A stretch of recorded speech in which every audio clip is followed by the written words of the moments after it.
ഈശോയിൽ ഏറെ സ്നേഹിക്കപ്പെട്ടവരെ, വിശുദ്ധ യോഹന്നാന്റെ സുവിശേഷം 2-ാം അധ്യായം 1 മുതലുള്ള തിരുവചനങ്ങളിലൂടെയാണ് നാം ഇന്ന് കടന്നു പോവുക.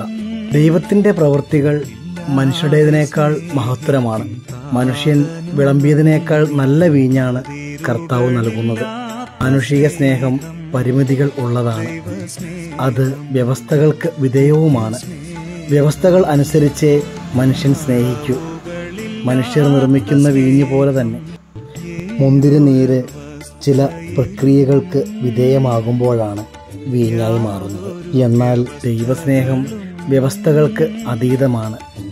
ദൈവം നിർമ്മിച്ചു നൽകിയ വീഞ്ഞു പോലെ തന്നെ. അത് കർത്താവ് വെള്ളത്തെ യാതൊരു വ്യവസ്ഥകൾക്കും വിധേയമാകാതെ നിർമ്മിച്ചതാണ്.